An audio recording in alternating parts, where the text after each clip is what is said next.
Hi, this is Rennie for rateback.com, and today we're going to be taking a look at Cbetting, when to Cbet and when not to Cbet, and when to check call.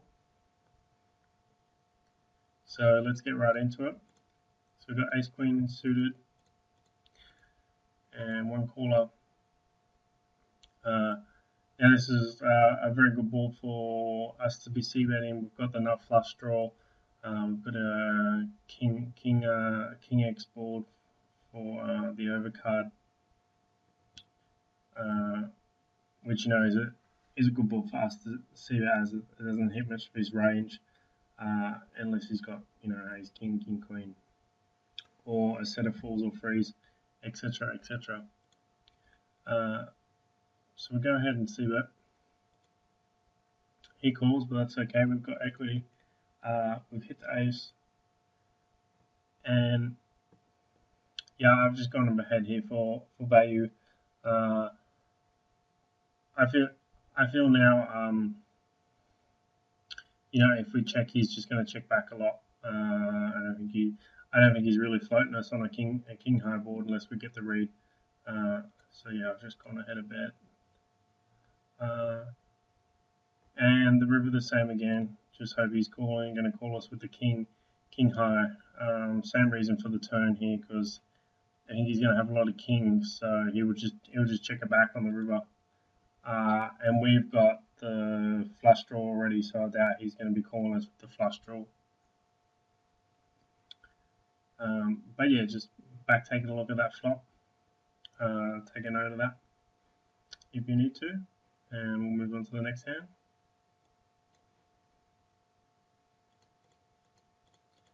Okay, so we free bet the ace king here. He calls us.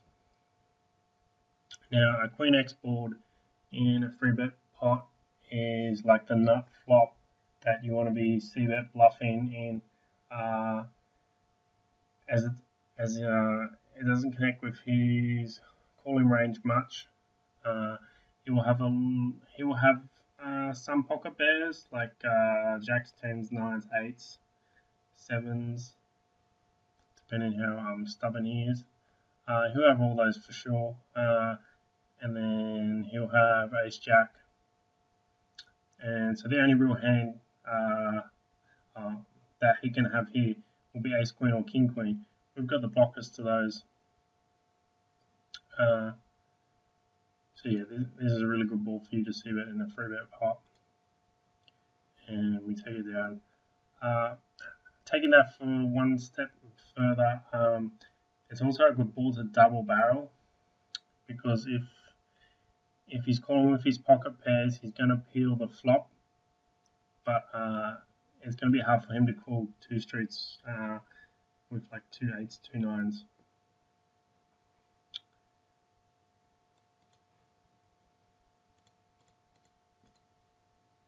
So again, we've gone ahead of free bet there. He's king,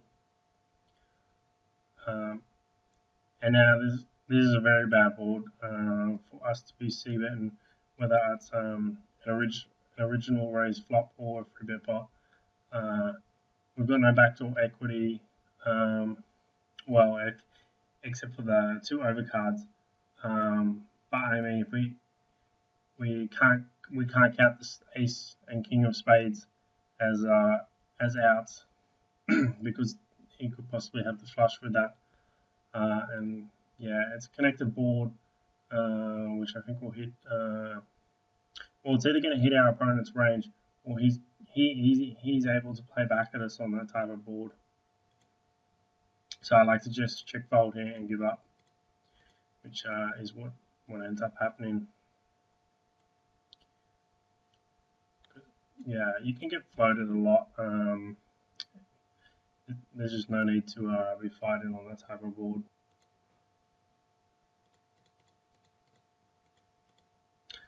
So we raise king queen suited, get flattered, and now this is a board with there's no need for us to be c-betting, but we're not folding. We're trying to bluff catch, I guess, here with middle pair, because it's a way ahead or way behind situation. Like if we see bet, we're not really getting called by a worse. Only really like Jack 10 or King Jack or something will be calling us, but I mean they're gonna bluff it as well, so it's gonna work out a better result if we go into check call mode.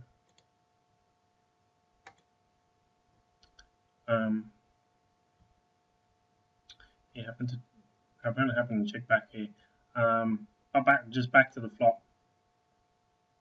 I'll be looking just to check call one street unless we improve, because when we check call this board to a thinking player, he knows that we're going for pot control, and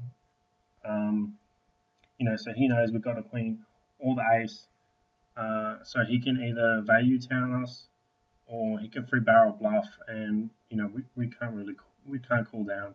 There's no way we can call down, so it's just going to put us in a horrible decision.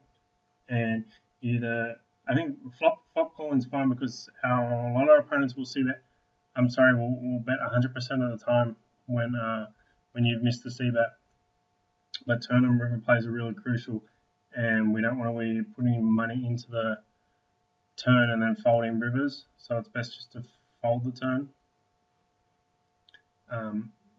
Because really the only thing that we could beat is that he'd be bluffing on the turn would be like Jack 10 of clubs, so we don't even have that much good equity if that's what he does end up having.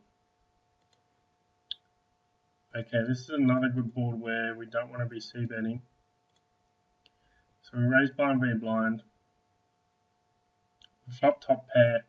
But the reason I don't c-bet is here, is if you remember in the ace king hand example where it was a similar board to this, for the same reasons there, that our opponents can easily play back to us and put a lot of heat, and there's not really much we can't do. Like if we're stacking off here with a7,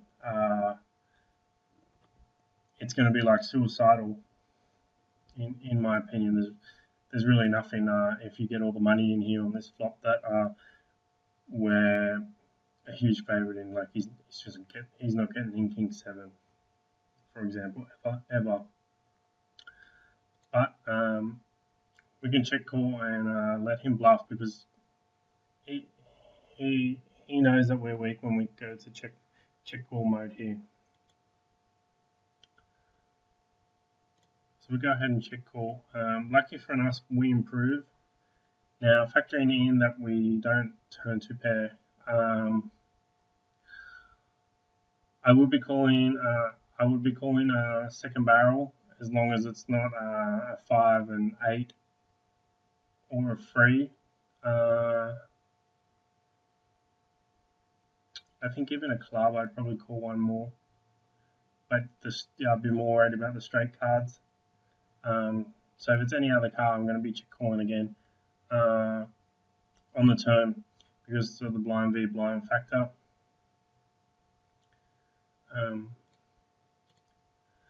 But I like to check all the turn as well, even though we have improved. I think raising is way too strong. He wouldn't be getting in 6-4 or 7-6. I don't think. Maybe sometimes because he'd be scared of the draw. But yeah, I still think check calling's the best play, especially with the ace, because that will be a good card for him to free barrel himself with his missed draws. It's a bad river for him. Lucky enough, he checks back, but if he would have bet, I would have had to fold. But that worked out good for us, as you can see. And another good board to check call on.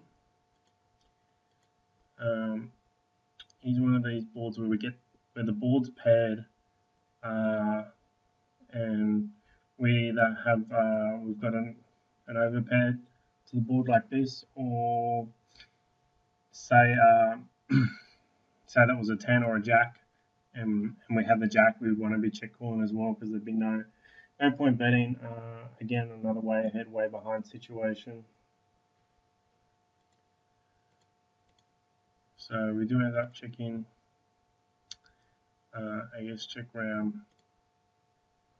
And see, now we can peel off a couple of small bets where our opponent will possibly thinking that, another paired card's good. And yeah, we take that down. So, I mean, you can see here by the cards that they're holding, like if we see bet that flop, they're just all folding. They're folding their hands. But because we checked it, we either get someone else to thin value themselves or induce a bluff. So a good result for us. And a good ball to Cbet, which unfortunately I missed this spot. I must have timed out when I was playing. So I've isolated here 2 limpers. This is a very good ball for us to be Cbet in position.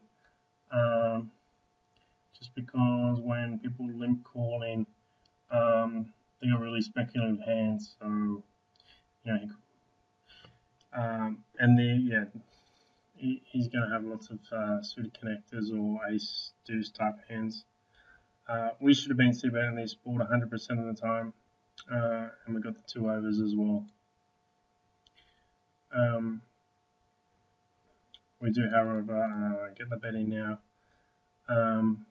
But this would have been good to see what happens on the flop, because if we, for example, if we see bet the flop, he calls this queen card is a really good card to go ahead and turn barrel, and in fact I would be free barreling the board. As long as it wasn't a repeated jack on the river, I'd be free barreling 100% of rivers barring the jack. As it would be hard for him if he did have a jack to continue, but he would have other stuff like ace 5 or 2 10s or something like that. Okay, so now we have a bad board to Cbet on. You may be thinking it's a good board because I've spoken about queen high boards before, but however, in this situation where one, we're out of position and we've got no backdoor equity, and also the fact that we've got 2 plays and it's not a heads up pot, there's already 3 negatives of why this isn't a good board to be Cbetting. So yeah, we go ahead and check and give up. But now that I got checked through and we turn a bit of equity,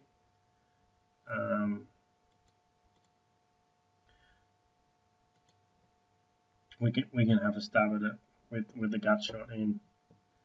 Trying to think other cards that we would make this a bet on the turn now after it got checked through would be obviously a king or a 9.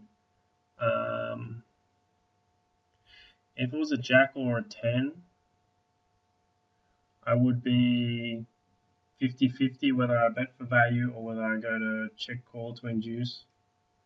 I probably would have been check calling to induce, factoring in the flop got check round, and not many people, and that's the sign that our opponents didn't have anything. Okay, so I hope you like those examples. We've got through quite a few in this video, and look forward to next time. This is Rennie for rateback.com.